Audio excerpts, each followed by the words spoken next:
Miss হবে না আপনার পছন্দের টিভি শো। দেখুন জি5 অ্যাপে একদম ফ্রি। একবার একটু বাইরে আইবেন, গায়ের লোক আপনার লগে দেখা করতে আইছে।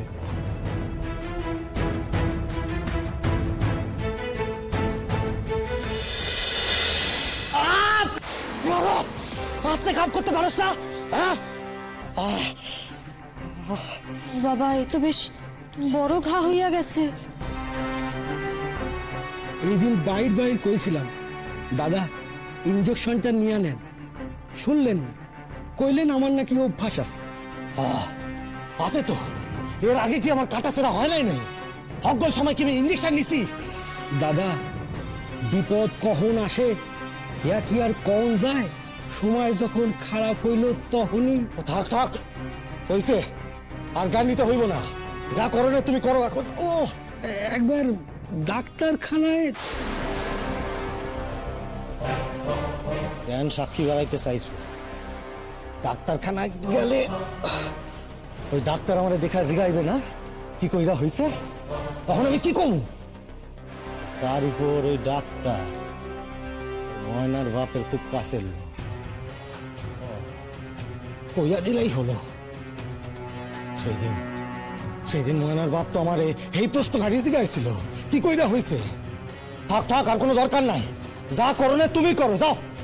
ওই কি একবার ডাক্তারে দেখাই এলন না? তুই আর গো ধরিস না রে রানু, আমি ব্যান্ডেজ কইরা দিতেছি, দেখেন কি হয়।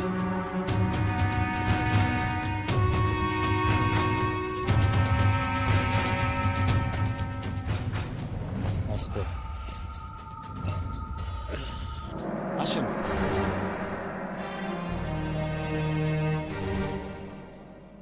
মা, মা কই গেলা? ওনারা তো আইয়া পড়ছেন।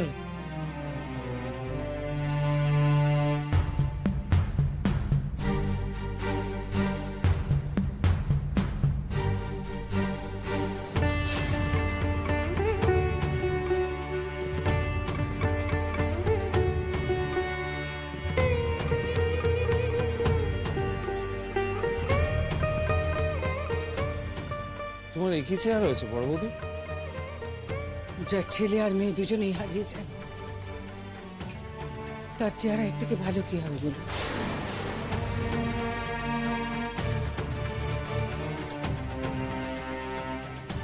দিদি ভাই গো, ও দিদি ভাই, দিদি ভাই গো, আমাদের বাড়ির ছেলেটার কি হলো গো? একেবারে ঘুরতে এসে রোদ্দুরটা হারিয়ে গেল। এবারে মেয়েটাও হারিয়ে গেছে। দিদি ভাই, তুমি এখনো ময়নার কথাই ভাবছো? কার জন্য আজকে রোদ্দুরের এই অবস্থা হলো তুমি বলো? ময়নার জন্য। ও যদি এখানে না আসতো তাহলে তো এমন হতো না, তাই না? তুই কি এখানে কাটাছেনা করতে এলি? না, একদম না দিদি ভাই, আমি চিন্তার থেকে ছুটে এসেছি গো, তুমি আমায় ভুল বুঝো না। ময়নার জন্য ভাববার তো অনেকে আছে, কিন্তু আমাদের বাড়ির ছেলেটার কথা আমরা যদি না ভাববো তাহলে কে ভাববে তুমি বলো দেখি ভেবে? তোকে কে বলেছে আমি ছাড়া রোদের কথা কেউ ভাবছে না? এই গ্রামের সবাই রোদকে খুঁজছে। ভাবছে জানি, বুঝেছে সেও জানি, কিন্তু পাইনি তো। মেজ বৌদি, আমরা এখানে এসেছি বড় বৌদির পাশে থাকার জন্য, কারোর দোষ ধরার জন্য নয়। কথাটা প্লিজ একটু মাথায় রাখো। কিন্তু সত্যি কথাটা তো বলতেই হবে। বলেছ তো, তুমি তো আমার উপর সব দায় চাপিয়ে দিয়েছ। এখানে এখন এই সমস্ত কথা বলে লাভ কি? হ্যাঁ, সেই ভালো, সেই ভালো, এখন এসব কথা বলে কোনো লাভ নেই। দেবশঙ্কর বাবু, বলছি যে ওদের কোনো খোঁজ খবর তো পাওয়া গেল না এখনো অবধি, তাই না? আয়া পড়ছো? তোমরা আয়া পড়ছো? আয়া আসবো, আমার কও নাই তো।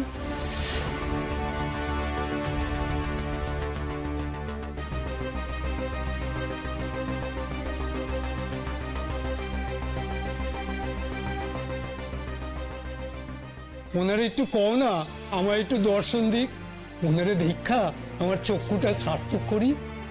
ময়না, যদি যেতে হয় তুমি সামনে যেও না, তোমাকে চেনাটা কিন্তু খুব সহজ।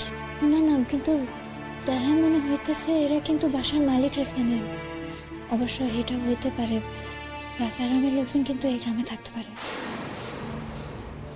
ও, তোমরাও আইছো? ময়না দেখো, আরো লোকজন আসছে তো। দেখেন ডাক্তারবাবু, আমার মন কইতেছে এরা এই গ্রামেরই লোকজন, এরা রাজারামের লোকজন নয়। কারণ আপনি দেখেন ওরা সবজি বা আরো কি কি আনছে। আমার এখানে কিন্তু এরকম হয়, মানে গরিব মানুষ তো, তাই এর থেকে বেশি আর কিছু দিতে পারে না। ওই ক্ষেতের সবজি, গাছের ফল, এইগুলাই আর কি। ওইখানে সকলে মিলে বৈষ্ণব বাবার কথা শুনলাম।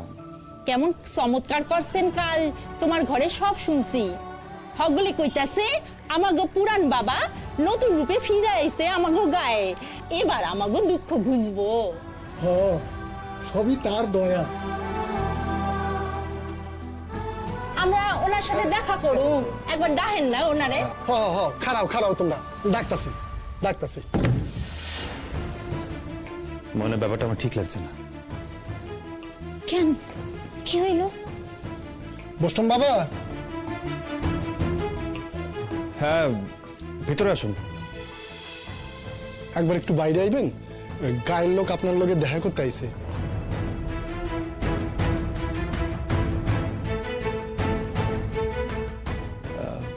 হ্যাঁ চলুন।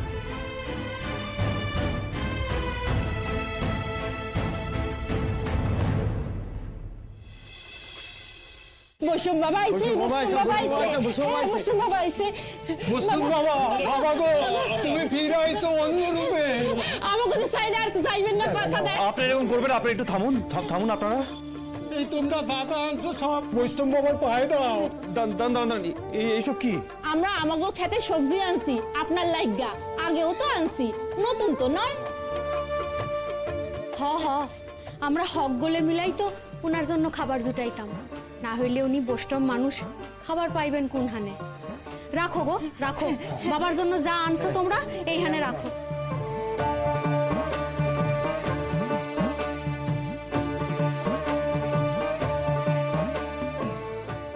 বাবা গো, আপনি আইয়া পড়ছেন, বাঁচাই দেন আমার বউটারে, বাঁচাই দেন। কি হয়েছে গো তোমার বউয়ের? 5 দিন তার জ্বর নামতেছে না। ওই কালী মন্দির থেকে জল তোলা আইনা খাওয়াইছে, কোনো কাম হয় না। শুনলাম বৈষ্ণব বাবা আবার দর্শন দিয়েছে, ঠাকুর মুখ তুইলা চাইছেন। দয়া করেন বৈষ্ণব বাবা, বাবা গো, বৈষ্ণব বাবা দয়া করেন। বাবা তো কিছু করলেন না, চলে গেলেন কেন? বাবা কি দয়া করবেন না? কি হইল আপনার? জি5 ডাউনলোড করুন আর সব এপিসোড দেখুন একদম ফ্রি।